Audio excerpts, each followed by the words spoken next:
et le retour, évidemment, des otages et le retour en bonne santé de tous les soldats Be'ezrat Hashem. Alors, un cours un peu particulier ce matin. Si vous me permettez, vous restez concentrés. J'aimerais revenir sur un passage, puisque comme vous le savez, on arrive à la fin de Bereshit, et peut-être c'est le moment de voir, puisque on sait que Maaseh Avot Siman Abanim, que toutes les actions de nos pères, et surtout les patriarches, sont des signes pour les enfants, pour toute la descendance. Donc, je ne sais pas si ça a été fait, mais comme vous le savez, et on l'a annoncé ce Shabbat, ce vendredi, il y a aussi un Ta'anit particulier qui s'appelle le Asara Betevet, de Ditevet, et ça tombe toujours aux alentours de la paracha ou de Vaïgash ou de Vaïchi, mais c'est toujours à la fin.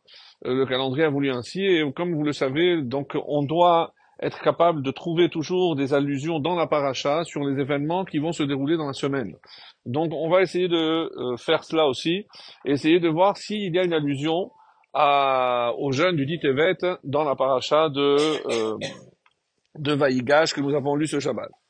Alors, avant de rentrer dans le vif du sujet, j'aimerais attirer votre attention sur un détail qui sont en fait beaucoup de détails. La paracha a commencé par le plaidoyer de Yehuda. Qui l'a nommé le porte-parole? Pourquoi il s'autoproclame le porte-parole des frères? Alors, est-ce que c'est du fait de son titre de roi, puisque lui, comme vous le savez, il symbolise la royauté, ou alors il y a autre chose? Il y a autre chose. Pour le comprendre, il faut voir ce qu'il s'apprête à dire. Alors, je rappelle très rapidement les événements, parce que pour situer la scène.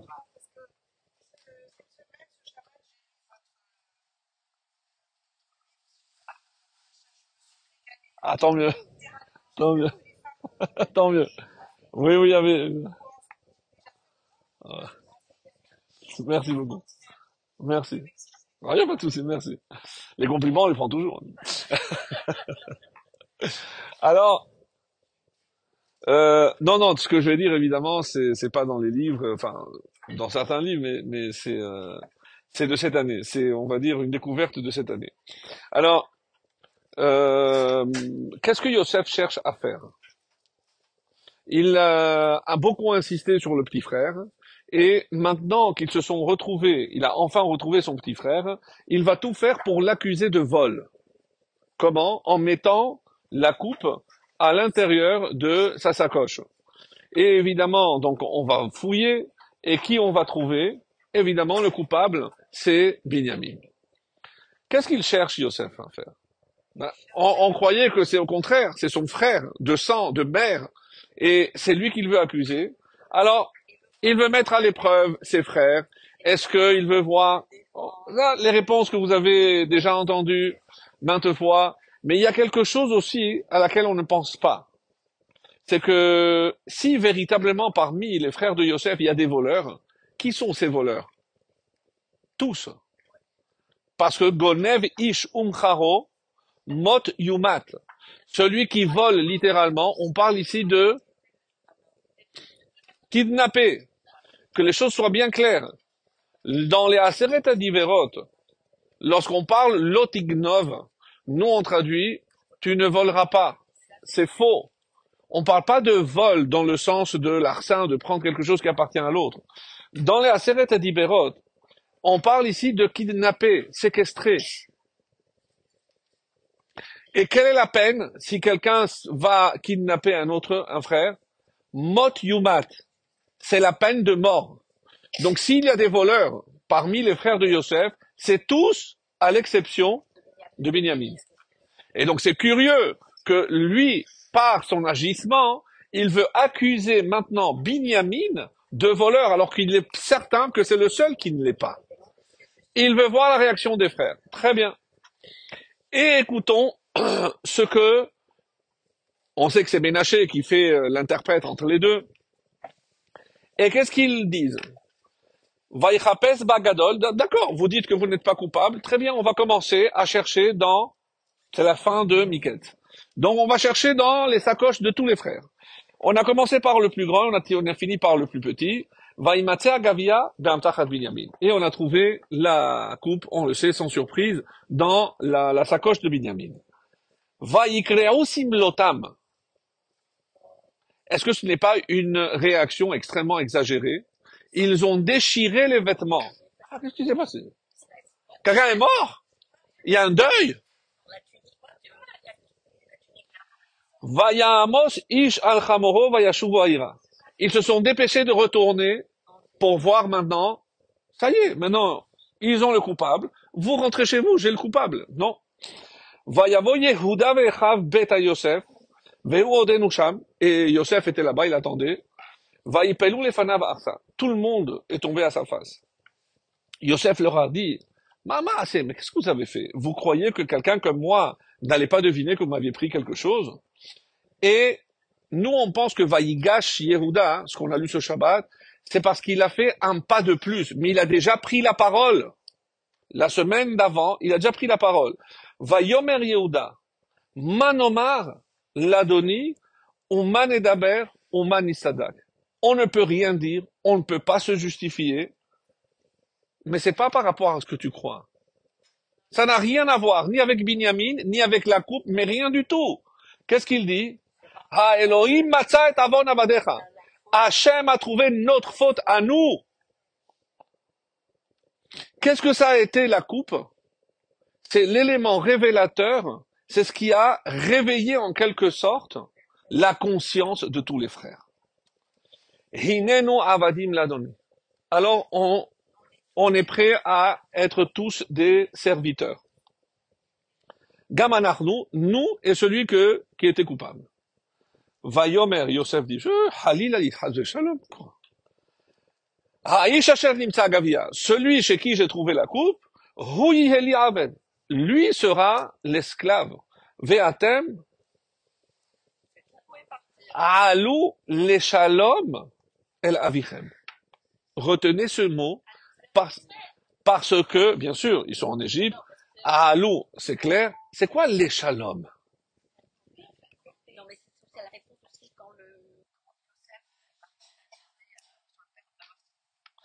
Merci. Quand Yaakov a envoyé Yosef, parce que il s'est passé tellement de choses qu'on a perdu de vue finalement quelle est la véritable mission de Yosef dans tout ça. Et n'oubliez pas, Yosef a été prêt à mourir pour faire Kibud Avaim. Mais il va aller jusqu'au bout de sa mission. Et cette mission se compose en deux phases. Qu'est-ce que le père lui a demandé exactement, mesdames? Alors, est-ce que tes frères sont en paix? Mashelom achicha. La paix entre les frères. C'est-à-dire, parce qu'il faut que vous compreniez que dans la démarche de Yosef, tant qu'on n'a pas clair la mission que son père lui a confiée, on ne peut pas comprendre un traître mot à ce que Yosef est en train de faire ou de dire. Impossible. Et la deuxième, on mâche l'homme Hatson. Alors, écoutez bien. Donc, il y a deux phases dans la mission de Yosef. D'abord, il doit voir le shalom en des frères, et après le shalom de troupeaux, c'est-à-dire de leurs biens. Yosef, malgré le puits, malgré la prison, malgré tout ce qu'il a vécu, il n'a jamais dévié de la mission que son père lui a confiée. Jamais. Donc, lui, qu'est-ce qu'il cherche à faire? Et c'est pour ça que c'est tellement important. Il essaye le shalom entre les frères. Et tout ce qu'il est en train de mettre en place ne vise qu'une seule chose. C'est établir le shalom entre tous les frères. C'est pour ça que en hébreu, on utilise une expression, mais je suis certain que vous ne vous êtes jamais arrêté pour réfléchir à ce que ça voulait dire vraiment. Quand vous demandez à quelqu'un, comment ça va? Comment on dit en hébreu? Comment est ton shalom, littéralement? Comment est ton shalom? Mais le shalom avec qui? Avec soi-même. On n'a jamais pensé à ça. Ma shalomcha, c'est comment se porte le shalom avec toi-même. Est-ce que tu es en paix avec toi-même? Mais c'est une phrase extraordinaire.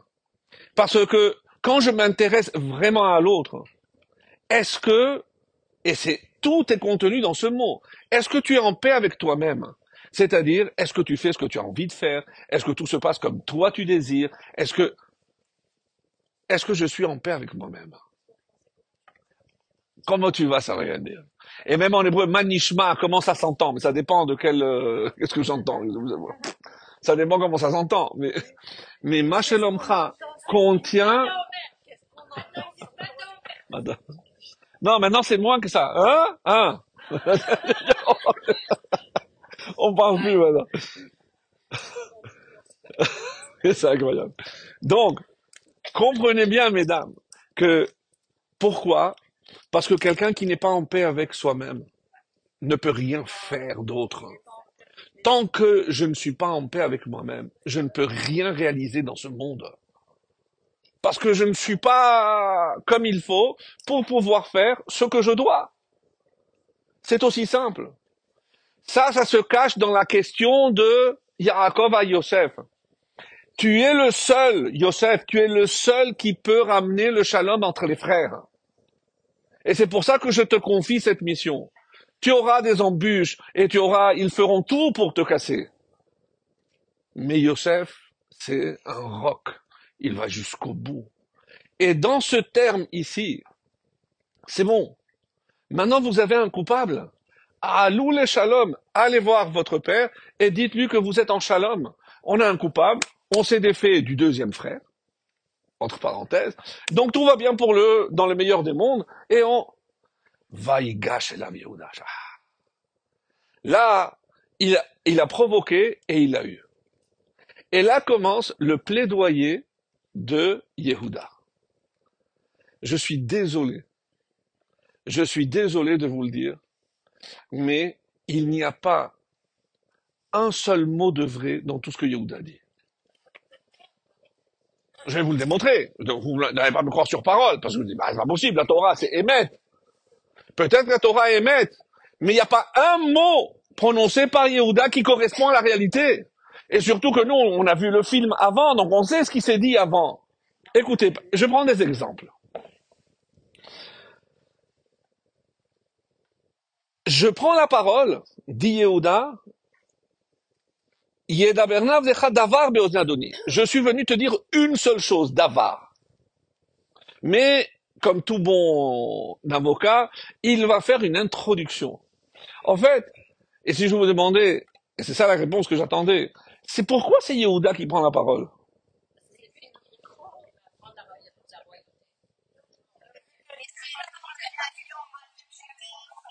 Parce qu'il y a un seul mot que j'attends de vous. C'est lui qui est à rêve. Il a demandé à son père, papa, donne-le-moi, je suis responsable. On va dire maintenant ce qui le pousse à agir plus que les autres. Donc, écoutez bien. Qu'est-ce que ça veut dire qu'il est garant? Mais Réhouven aussi, il a dit, si je te la ramène pas, prends mes 2 enfants et tue-les. Mais Réhouven, il a une disproportion de... Binyamin est là. On va voir ici le Nahar, le jeune. Vous savez quel âge il a? Il a 10 enfants. Mais de quoi on parle? On a l'impression qu'on parle ici d'un petit gamin de 7 ans. Et on le vient, on le reprend, on le ramène. Mais il a plus de 30 ans, 37 ans ou 33 ans d'après les calculs. Mais il a 10 enfants. Et toujours c'est le Nahar. Alors, ce que Yehuda cherche à dire à Yosef, et qu'est-ce qu'il est en train de lui dire? Si je prends la parole, je sais que je ne suis pas l'aîné. Et d'ailleurs, dans les Midrashim que vous avez pu lire, Yosef lui dit, mais pourquoi c'est toi qui parles et pas lui? Je sais que c'est lui l'aîné. Non. Et parce que, il a dit, c'est moi qui me suis engagé vis-à-vis de mon père.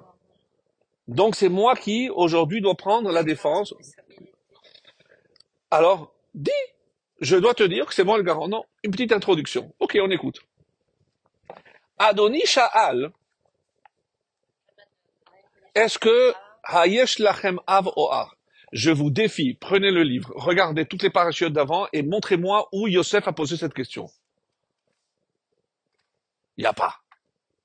Yosef n'a jamais posé la question, est-ce que vous avez un père ou un frère? C'est eux qui ont dit. Et ils vont jusqu'à mentir à leur père, parce que le père dit, mais pourquoi vous lui avez dit que vous aviez un petit frère? Ah, il nous a demandé, mais c'est un mensonge. Yosef n'a jamais demandé est-ce que vous avez un frère ou un père. Qu'est-ce que tu racontes? Mais comment il peut mentir? Et devant Yosef qui est en train de lui dire, mais tu nous as demandé. Mais je t'ai rien demandé, moi. On continue. Et on a répondu, Yesh lanu av zaken. Regardez, jamais il a été question de av zaken. Parce que zaken, c'est à partir de quel âge? Qu'est-ce que ça veut dire zaken? Il avait 130. Parce que plus les 17, il est mort à 147, donc il avait 130 ans. Alors, on peut dire que c'est... Mais jamais il a prononcé le mot zaken. Veyeled zekunim, et un enfant de la vieillesse. Mais quel était l'écart entre les enfants? Mais il y avait pas 60 ans d'écart. Mais il y avait un an entre eux. Qu'est-ce que tu me racontes? Et il n'a jamais utilisé ce terme de zekunim. Pire, je vais aller plus loin. Ve'achiv met. Et il a un frère qui est mort. Mais qu'est-ce qu'il avait dit quand il a parlé? Eneno, il n'est pas là. Alors, de disparu, maintenant il est mort. Enfin, c'est un avocat qui a préparé son discours, celui-là. Mais on ne comprend rien du tout. Mais que mensonge sur mensonge. C'est pas tout. Va tomer el avadecha, tu nous as dit, horidu elai ve'asima eni alav. Descendez-le pour que je mette mon œil sur lui. Pareil, cherchez à quel moment Yosef a dit, apporte-le-moi pour que je mette un œil dessus. Jamais. Qu'est-ce que ça veut dire mettre un œil dessus? C'est positif ou négatif?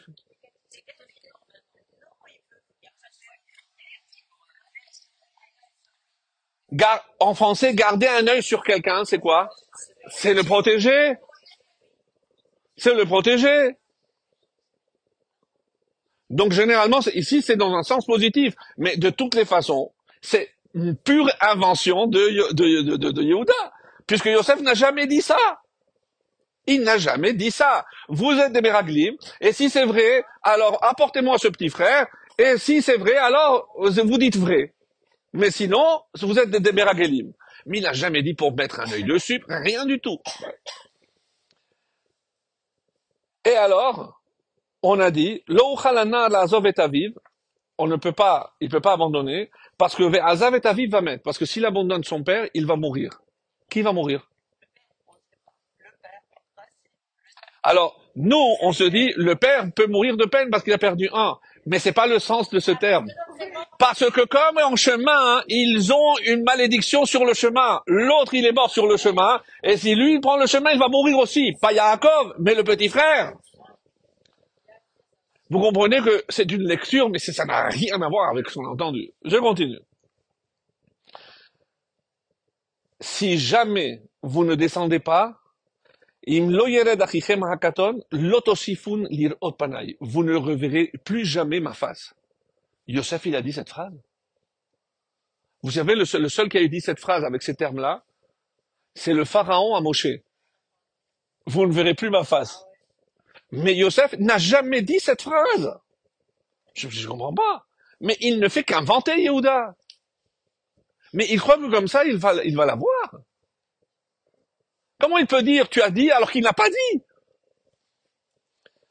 Quand on est monté à Nagad Divradoni, Vayomer Avinu, notre père nous a demandé de redescendre, non, on peut pas, parce qu'il nous a dit, encore une fois, qu'on ne pourra pas le voir s'il n'y a pas notre petit frère. Vayomer Avdecha Avi. Écoutez bien, les paroles dans la bouche de Yehuda.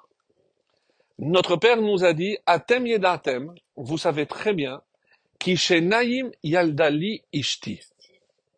Mon Dieu, mais c'est d'une puissance, mais c'est d'une puissance cosmique. Qu'est-ce qu'il est en train de dire, Yehuda? Que Yaakov n'a que deux enfants. Que Yaakov, il dit, avec ma femme, j'ai deux enfants. Et les autres, c'est quoi? Mais, mais je comprends pas.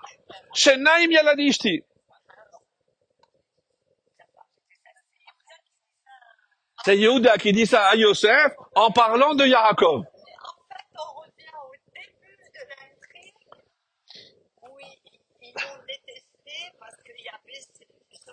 Ça va aller plus loin. Écoutez jusqu'au bout, ça va aller plus loin.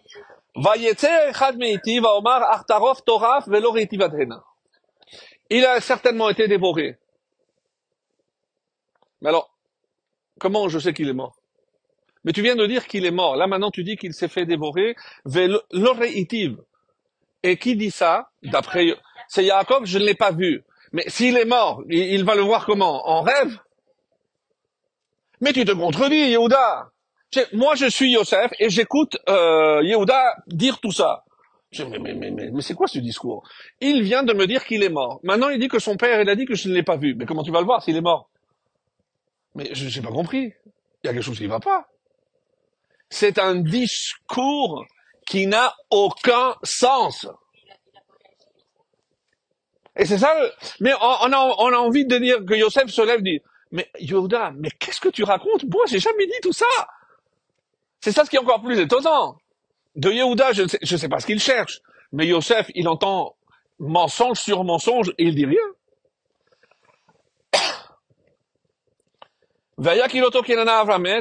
Et si jamais on revient et qu'il n'y a pas le jeune avec nous, vous allez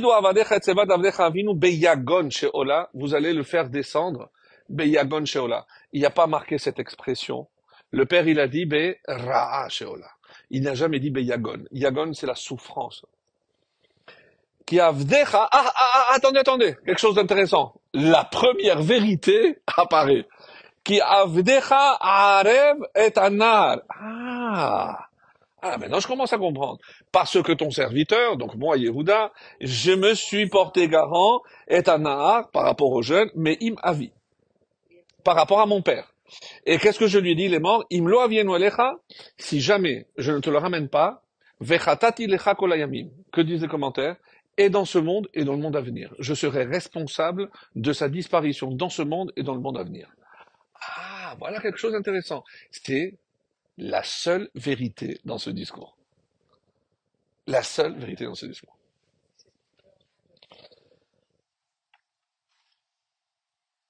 Et là, la réaction de Yosef est époustouflante.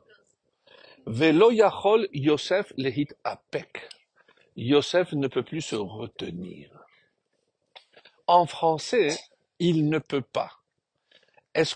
Pourquoi il ne peut pas? C'est-à-dire, je suis arrivé à bout, quoi. J'arrive plus, quoi, à me retenir. Mais, en hébreu aussi, lo yachol, et il m'est interdit, il y a des choses que je ne peux pas faire. Et ici, lo yachol, c'est il ne peut pas, il ne lui est pas permis de. Leit apek, de se retenir. Vaikra, et là, il demande à tout le monde de sortir, et là, enfin, il se fait connaître. On s'attendait pas du tout à cette réaction de Yosef. D'abord, en tant que, je sais pas, lorsque vous avez un discours entre le procureur et un avocat, d'abord le procureur prend la parole, dit voilà, vous venez de dire ça, c'est faux, vous venez de dire ça, c'est faux, il démontre tout ce qu'il a dit. Et là, c'est exactement la réaction à laquelle on s'attendait pas du tout. Laquelle? Et c'est après ce discours qu'il se fait connaître. On ne comprend pas.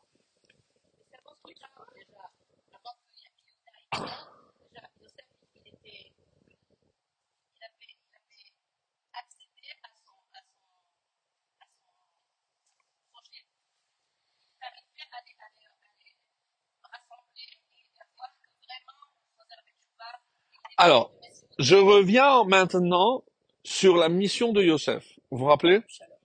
Le shalom. Ma shalom achecha. Va voir comment se porte le shalom. Alors, le shalom, c'est pas uniquement la paix dans le sens où nous on l'entend. Qu'est-ce que c'est le shalom?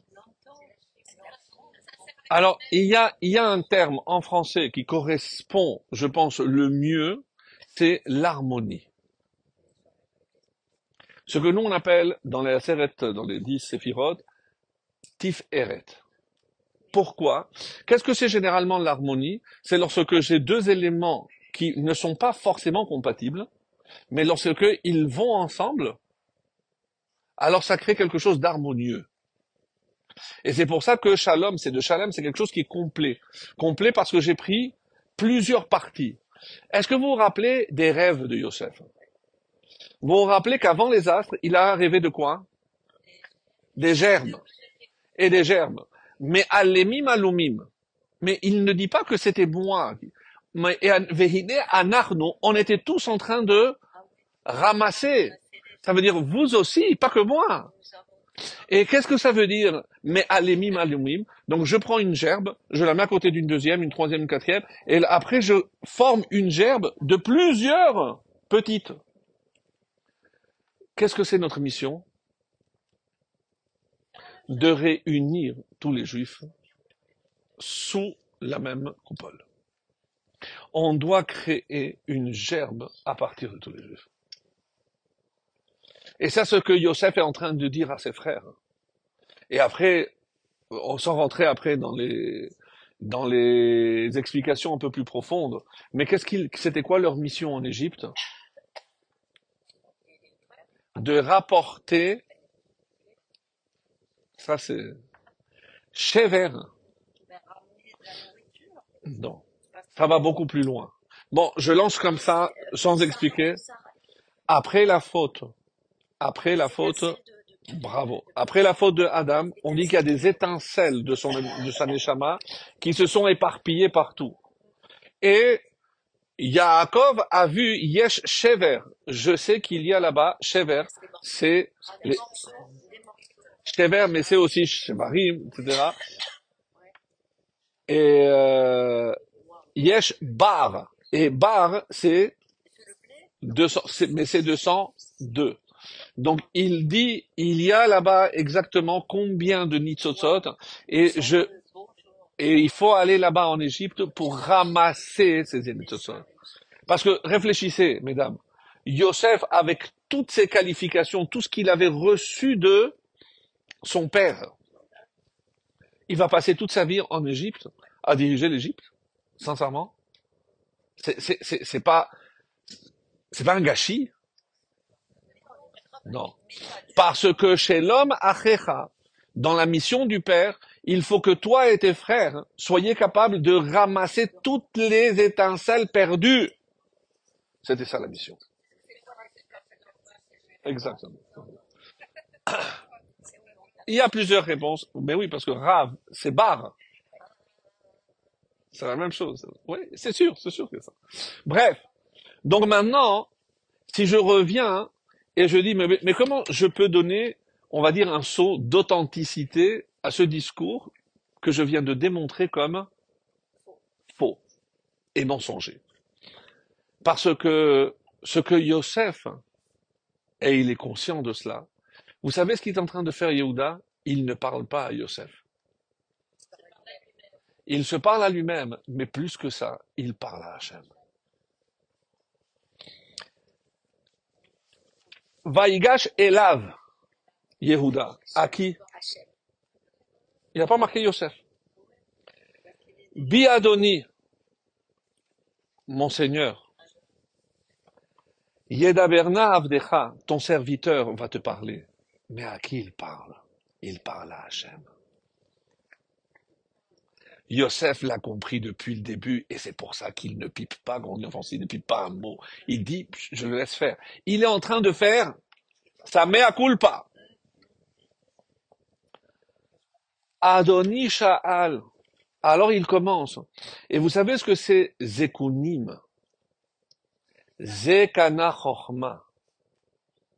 Pourquoi on a voulu à Yosef?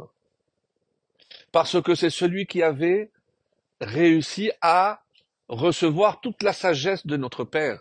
Av Zaken, c'est vrai que c'est pas Yosef qui a dit ça, mais on dit Ben Zekunim, Av Zekunim. Pourquoi? Mais regardez l'explication. Qu'est-ce que c'est Zaken? Zekana Chorma. Parce que toute la sagesse, il avait donné à Yosef. Et on se rend compte aujourd'hui que c'était peut-être ça la source de notre jalousie. Pas par rapport à la tunique, c'est parce que elle est Toledot Yaakov Yosef. Shnaim Yaladi Ishti. Et quand il dit cette phrase, Yehuda, qu'est-ce qu'il est en train de dire? On reconnaît que Yaakov a eu une seule vraie femme. Et quand on va donner après la descendance, on dit Léa, mais on dira Rachel Ishto. Parce que la seule qui est appelée Ishto, c'est Rachel. Et quand maintenant Yehuda vient et dit Shenaim Yaledili Ishti, qu'est-ce qu'il est en train de faire Yehuda? Il reconnaît. Il reconnaît. Je reconnais devant toi, je ne sais pas qui tu es toi, en parlant à Yosef, mais je suis jaloux. Quand j'ai vu la complicité que tu avais avec notre petit frère, parce que qu'est-ce que ça veut dire mettre un œil dessus? Vous vous rappelez quand ils sont venus manger? Il a dit, toi, tu n'as pas de mère. Moi non plus, je n'ai pas de mère. On va manger, on va s'asseoir ensemble. Et Yehuda, il est de l'extérieur, il regarde, il dit, un parfait inconnu, regarde comment il considère notre petit frère, alors que c'est nous qui aurions dû le prendre en charge. On l'a assimilé tellement à Yosef qu'on l'a délaissé. Il a fallu que cet étranger l'accuse pour qu'on prenne conscience que si on veut racheter la faute de Yosef, c'est à travers ce petit. Et c'est pour ça qu'on ira jusqu'au bout, on l'abandonnera pas. Yosef a réussi. Yosef a réussi. C'est magnifique. C'est-à-dire quand on lit tout ce passage, on se dit, mais qu'est-ce qu'il est en train de faire, Yehuda? Je sais que dans les Midrashim, on dit, non, je vais faire la guerre, je suis plus fort. Et tout ça, bon, ça c'est bien pour les enfants. Mais nous, on est ici. Non, c'est vrai, c'est gentil pour les enfants s'ils aiment ça. Mais nous, on est ici devant un adulte que nous sommes censés être tous. Et je ne peux pas laisser un petit. Parce que qu'est-ce que c'est laisser de côté un petit? C'est le mettre en danger. Et ça, c'est vrai pour nous tous. Parce que on a nos propres enfants. Et non seulement nos enfants, mais n'importe quel juif, où on voit qu'il est en train de se perdre sur le chemin. Pourquoi? Parce qu'il n'est pas en paix avec lui-même. Ma shelom achicha. D'ailleurs, vers la fin de la paracha et surtout la semaine prochaine, qu'est-ce qu'on va voir? C'est la deuxième partie de la mission. Qu'est-ce qu'il faut veiller aussi au tzon? Au tzon, c'est-à-dire au bien, et qu'est-ce qu'il va faire? Vaïgash, c'est la façon d'approcher. Comment s'appelle l'endroit où ils vont s'installer? Goshen. Goshen, Vaïgash. Donc ils vont s'installer et Yosef va tout faire pour empêcher et éviter que tous les frères se mélangent. Surtout dites que vous êtes des bergers. Parce qu'eux détestent les bergers. Et donc c'est ça qui va vous protéger. Il est à tout moment, il est en train d'accomplir la mission que son père lui avait confiée. D'abord, shalom, et c'est pour ça que c'est, je vous assure, ce que Yosef a fait, c'est du génie. Nous, on le voit comme quelqu'un d'extrêmement dur, et il veut se venger, mais c'est du génie. Parce que comment il pouvait les réveiller? Vous savez que vous êtes coupable, parce que vous m'avez vendu. Mais lui, il n'est pas coupable. Comment se fait-il que maintenant, lui aussi, c'est un voleur comme vous? Ils ont dit, c'est pas possible. Il y a quelque chose de louche. Et tout de suite, ils ont dit, Elohim, c'est Hachem qui a trouvé notre faute. Parce que lui, c'est le seul qui n'est pas coupable. C'est pas possible que ce soit Benjamin. Peut-être qu'on n'a pas pris assez soin de Benjamin. Et quand j'ai vu cet étranger, comment il s'est occupé, comment il est assis à côté de lui, comment il y a eu tout de suite cette connivence entre eux, on s'est dit, mais nous, on est ses frères, et on n'a pas réussi à faire cela. Donc, dans tout ce qu'il est en train de dire, il est en train de reconnaître toutes ses erreurs.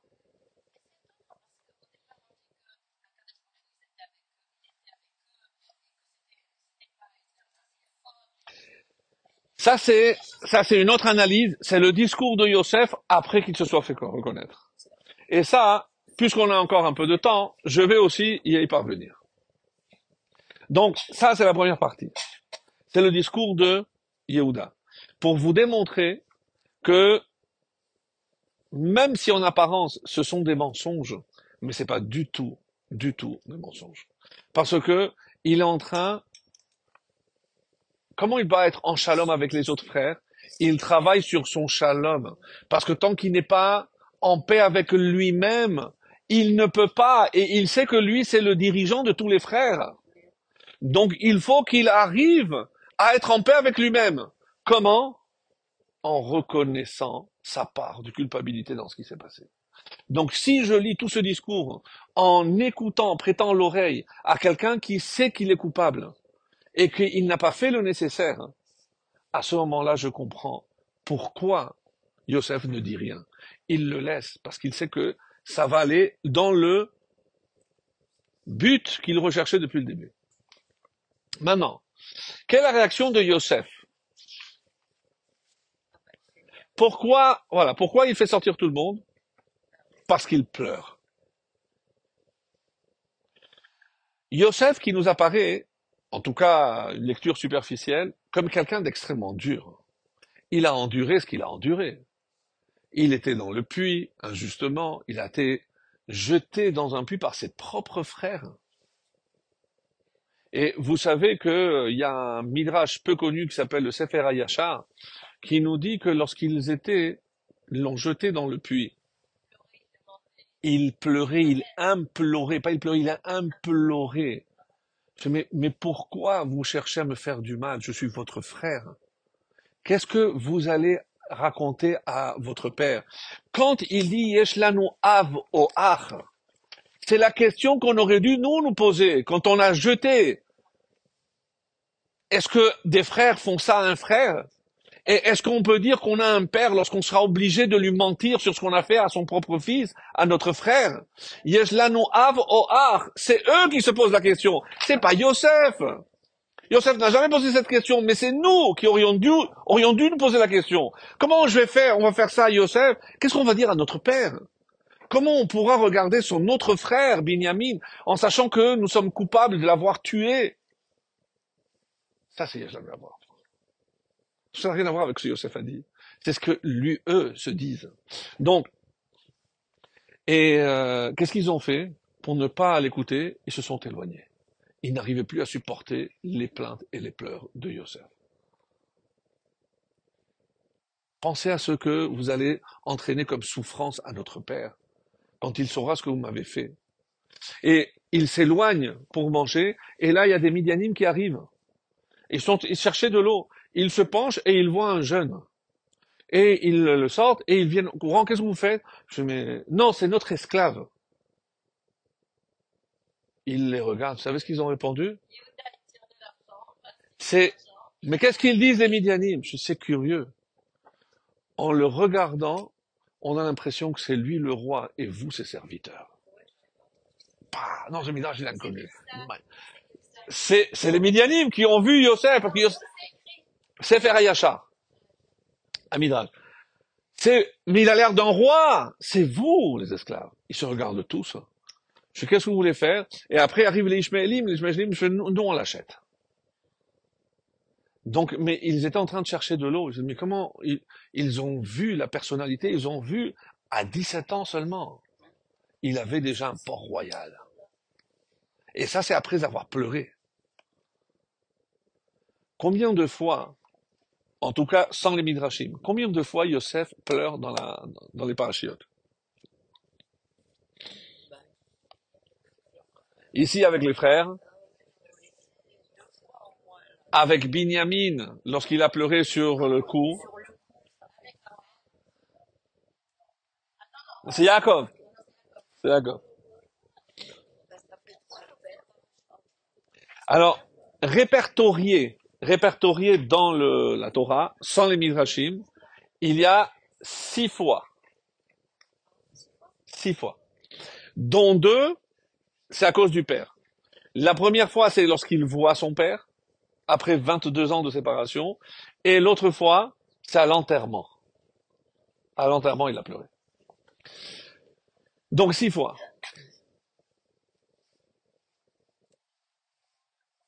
Est-ce que c'est étonnant qu'un homme pleure autant dans la Bible?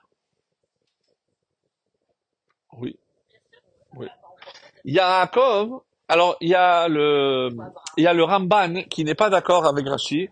Rashi dit que lorsqu'ils se sont vus, Yaakov et Yosef, donc il a dit, et Ubacha, il a pleuré. Mais le texte ne dit pas qu'il a pleuré. D'après Rashi, c'est Yosef.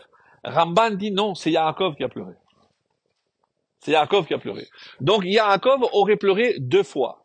La première, c'est avec Rachel, et la deuxième, avec Yosef. Mais on va suivre Rashi. Donc, non, non, non. Il sentait qu'il n'était pas mort. Oui. Ils n'ont rien dit. Ils ont dit Hakerna. Est-ce que tu reconnais? Alors, pourquoi il pleure tellement, Yosef? Si vous réfléchissez, les pleurs de Yaakov, quand il pleure, quand il voit Rachel, euh, il voit que c'est sa femme. Mais quand on retrouve sa femme, on pleure. Alors on a pu dire il pleure de joie. Non. Les pleurs dont on parle ici, qu'est-ce qu'il a vu? Qu'ils n'allaient pas être enterrés ensemble. C'est-à-dire, c'est un pleur sur le futur. Yosef et Binyamin, les deux pleurent, un sur le cou de l'autre. Quand Rashi le dit, qu'est-ce que le Beth Amikdash? Et si on cherchait une allusion au dit Tevet, qui est le premier jeûne concernant la destruction du temple, c'est lorsque Yosef pleure sur les coups de Binyamin. Parce que les coups de Binyamin, pourquoi deux? Les coups, parce qu'il y a 2 temples. Les 2 temples sont le territoire de Binyamin. Binyamin a pleuré sur le Mishkan Shiloh. Mais Yosef pleure sur la destruction des 2 temples. Et sur ce, je ne sais pas si vous l'avez vu, mais quand on parle du dit Tevet, en espérant que on n'ait pas à le faire, Bezrat Hashem, et on parle du siège de la ville de Jérusalem. De quel temple s'agit-il? Du premier. Et il n'y a pas eu un siège dans le deuxième temple? Oui, mais les Chachamim ont eu peur des Marocains.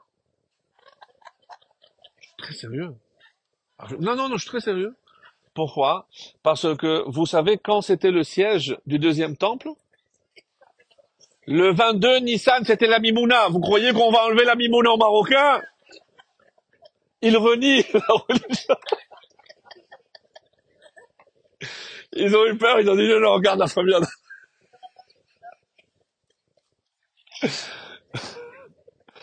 Non, sérieux. Mais non, mais la vérité, hein, c'est Kafbet.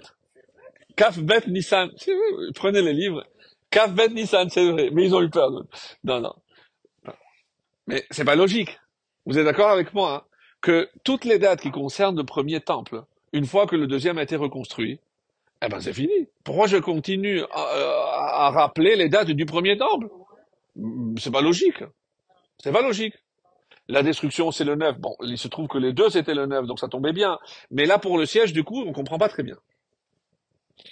Ça, vous savez que il y a certains rêves, si jamais, Chas Shalom, on les fait le vendredi soir, il faut jeûner Shabbat. Ce qu'on appelle Ta'anit Chalom. Ta'anit Chalom. Alors, il est dit que c'est pas bon d'en parler parce que plus on parle, mais comme on est dimanche jusqu'à vendredi, vous allez oublier ce que j'ai dit. Alors, parmi ces rêves, et pourquoi c'est tellement grave qu'il faut jeûner même Shabbat?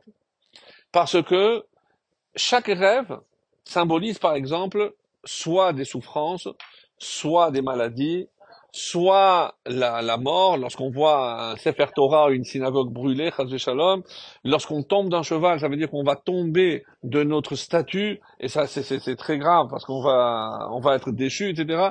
Donc, et quand ça tombe Shabbat, alors on jeûne. Les Chachamim demandent pourquoi on maintient le jeûne le Shabbat?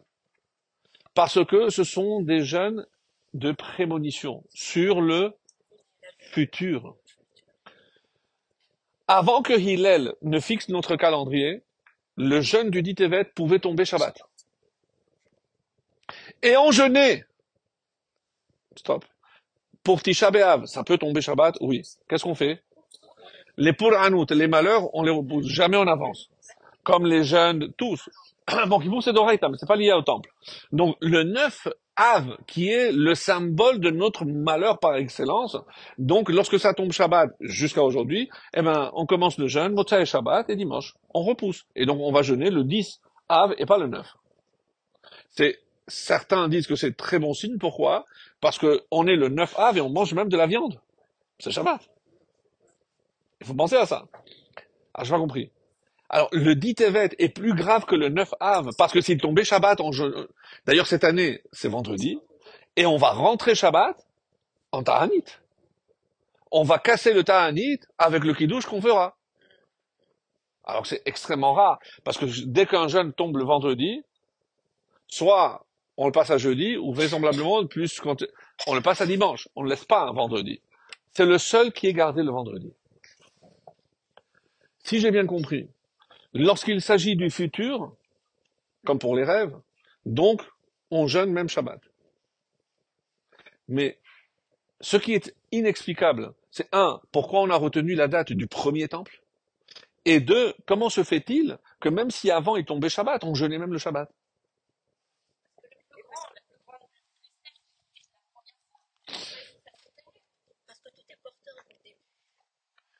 Parce que pour vous, c'est ce qui a déclenché. C'est ce qui est vrai. C'est le, comme on a l'habitude de dire, c'est le début de la fin. C'est le début de la fin, effectivement. Donc, mais pendant le siège, vous savez combien de temps a duré le siège? 2 ans et demi. 2 ans et demi. Et qu'est-ce qui serait passé si la population, à l'époque, nos ancêtres qui habitaient ici à Yerushalayim, s'ils avaient fait Teshuvah? Le décret de la destruction du temple aurait été annulé. Il aurait été annulé. Donc, ce que je vais vous dire ici, c'est le Khatam Sofer qui l'explique. Quel a été le premier événement malheureux qui a eu lieu un 10 Tevet? Et si je parle de tout ça, c'est parce que évidemment c'est lié. Le 10 Tevet, c'est lorsque les frères ont jeté Yosef dans le puits.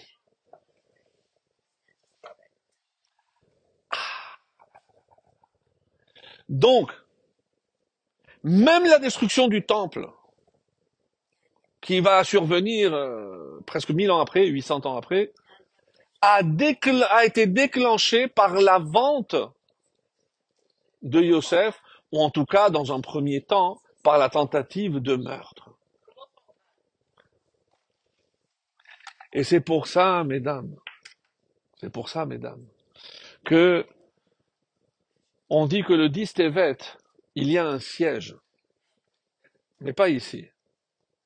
C'est le tribunal céleste, il va siéger. Et qu'est-ce qui va être décidé? Si le temple va être reconstruit ou pas. Ah, donc c'est sur le futur. Maintenant, je comprends pourquoi. Je peux jeûner même le Shabbat. Non, non.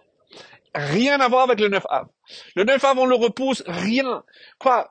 Le 10 Tevet sera décidé ce vendredi. On va décider si le temple va être reconstruit cette année ou pas. Vous comprenez pourquoi c'est tellement, tellement important. En fonction de notre comportement. Déjà, qu'on sache ce qui se passe. Et comme je vois que certains sont pressés, je voulais vraiment que vous... Parce que je n'ai pas expliqué les pleurs de Yosef. Pleurs de Yosef. Et c'est très important pour comprendre pourquoi il pleure Yosef. Quand on dit que Yosef, il a reçu toute la sagesse de son père, El Toledot Yaakov Yosef. Yosef a reçu toutes les bénédictions que il a eues de Yitzhak. Comment il les a obtenues? Par la ruse. Qu'est-ce que ça a entraîné? Lorsque Esav a eu connaissance, comment il a réagi? Il a pleuré. Esav a pleuré Teraka Gedola.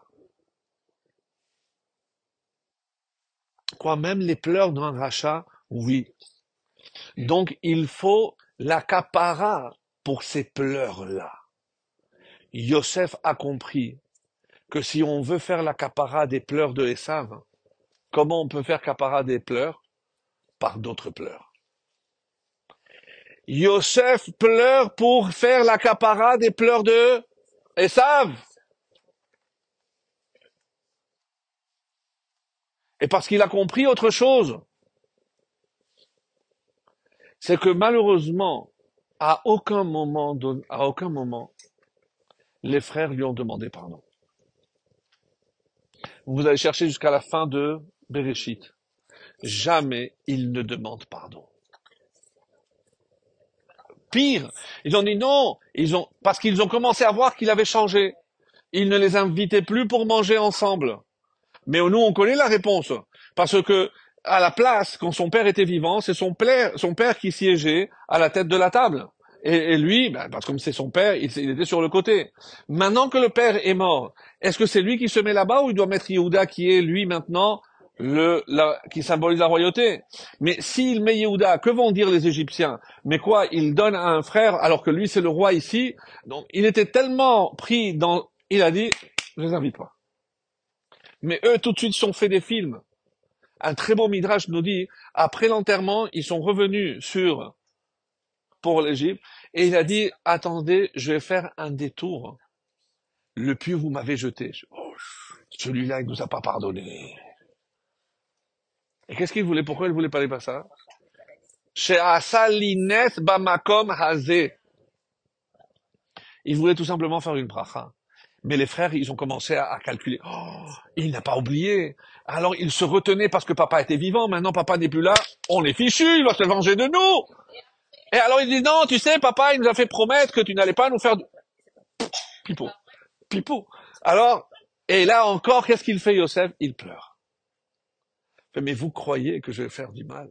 Si toute ma mission, c'était shalom, créer le shalom, vous croyez que maintenant, par esprit de vengeance, je vais tout casser? Mais vous vous trompez complètement. Chazvé shalom, il n'est pas question que je me venge. J'aimerais rajouter un autre personnage qui, pour nous, symbolise le summum de l'optimisme. Lorsque tout le monde pleure, lui, il rit. Bien sûr, Rabbi Akiva. Rabbi Akiva, il voit un renard. Là où les autres voient un renard, lui, il voit le symbole de la renaissance et de la reconstruction. Il voit le Mashiach. Et toujours, les autres pleurent et lui, il rit. On dit qu'il y a 2 fois où il a pleuré. C'est rapporté dans la Gemara, dans un Zohar. Il était avec son maître, Rabbi Eliezer, et il lui a donné des explications, 216 explications sur chaque verset de Shir HaShirim. Bon, on est dans un autre level. Et imaginez, avec Rabbi Eliezer. Et lorsqu'il est arrivé à ce verset, Samechuni ba'ashishot rapeduni batapuchim ki cholat ahava ani, il pleurait. Il pleurait. C'est un Shir HaShirim. Lui, il a vu, à travers ce verset-là, les destructions et surtout l'exil. Parce que nous, on est déjà après la destruction du 2e temple. Il a vu l'exil et il a vu tout ce que le peuple juif allait endurer. Et il a pleuré sur le futur. Il savait qu'on allait arriver au Beth Amikdash, mais il a vu les pogroms, la Shoah, l'Inquisition. Et l'autre texte, et c'est avec ça que je voudrais terminer, dans une Gemara, il dit, lorsqu'il arrivait à ce verset-là, il pleurait. On parle de Nédarim. Lorsque une femme fait un vœu, qui peut annuler les vœux d'une femme? Son mari. Et il y a marqué comme ça, Isha haferam, Vashem islahla, et Hachem peut lui pardonner. Alors, on comprend pas pourquoi il pleurait. Écoutez cette explication. C'est que la femme pourquoi un homme est censé annuler le vœu de sa femme? Parce que si jamais elle décide de ne plus cuisiner ou faire quelque chose comme ça, imaginez, bon, ça c'est... Non, je vais pas remettre les Marocains, mais là, bon, on s'est bien compris. Donc forcément, le mari, il prend les devants et il dit bon, ma femme a tendance à. Donc, imaginons, la femme a promis de ne pas cuisiner tel plat pour son mari. Et un jour, il est particulièrement gentil et il lui dit bon, allez, cette fois-ci, je vais lui faire.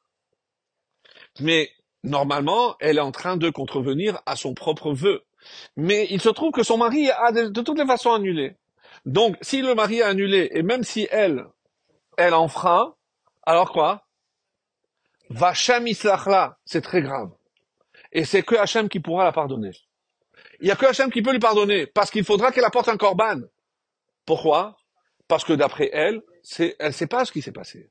Et alors pourquoi il pleurait? Et il donne l'exemple suivant. Il y a un monsieur qui a décidé de manger du cochon. Il a mis dans le frigo pour que ce soit bien. Truc. Le soir, il vient manger, plus d'électricité. Il rentre la main dans le frigidaire, et au lieu de sortir le cochon, il sort une saucisse, glatt kasher. Et il mange. L'électricité revient, ah tiens, j'ai mangé glatt kasher. On lui compte comme s'il avait mangé du cochon. Parce que son intention, même si l'action est bonne, mais si l'intention est mauvaise, il n'est pas pardonné. Pourquoi il pleurait Rabbi Akiva? Qu'est-ce qu'il leur dit Yosef? Non, vous avez voulu faire du mal, mais à la fin Hachem a fait du bien. Rabbi Akiva a compris qu'on allait devoir payer un prix fort. Asara Maharuge Malchut. Pourquoi il pleurait? Parce qu'il a compris que comme les frères n'avaient pas payé pour cette faute, c'était à eux de le faire. Et il y avait 9 frères. Comment ça se fait qu'il y a 10 à Orge Malchut? Parce que pour prendre la décision de juger Yosef, on dit que la Shekhinah est venue. Alors, et qui a remplacé la Shekhinah, mesdames? Rabbi Akiva. Le seul qui avait le niveau de remplacer la Shekhinah. Et c'est pour ça qu'il va mourir en disant Echad. Eh ouais, eh ouais. Et pourquoi on a attendu tellement de temps? Parce que Rabbi Ishmael, Kohen Gadol, quand lui il faisait partie, ils ont dit voilà ce qui s'est passé, laissez-moi, je vais monter, je vais demander là-haut ce qui se passe. On dit qu'il a demandé à un ange, Metraton, il lui a demandé, dis-moi, il y a un décret, est-ce que tu peux nous dire si ça vient d'en haut ou c'est juste les lubies de ce Romain? Et il dit laissez-moi voir. Shamarti me'achorea pargod. J'ai entendu derrière les rideaux que c'était une décision qui vient d'en haut, parce qu'il fallait expier la faute des 10 frères. Gonev ish umcharo motumat, celui qui vole un homme, et pour le vendre, motumat. Donc ça c'est le diaoreg malchut. C'est-à-dire que même il y a Rabbi Akiva qui lui avait une vision toujours optimiste, mais il a compris qu'il y a des fautes que l'on traîne. Et c'est pour ça que, mesdames, si on arrive maintenant au dit Tevet, il faut se dire que Yosef a tout fait. Les frères n'ont jamais demandé pardon. Même, encore une fois, pourquoi il pleurait Rabbi Akiva? Parce que même si Yosef lui a dit ne vous inquiétez pas, Hachem l'a fait pour le bien, même si lui était prêt à pardonner, mais les frères n'ont jamais demandé pardon. Oui, mais ça suffit pas, parce qu'il faut demander pardon. Mais de lui-même, il a fait ça. C'est-à-dire, mesdames, imaginez, chas shalom, si on a fait du mal à quelqu'un, comment il a fallu plus de 500 ans après qu'il y ait 10 justes. Et quand ils ont demandé, Rabbi Ishmael Kohen Gadol, il a demandé, mais pourquoi maintenant? C'est quoi la réponse qu'ils ont donnée? C'est parce qu'il n'y a eu à aucune époque, en même temps, 10 justes de la stature des Shevatim. Il fallait que ce soit vraiment le même niveau.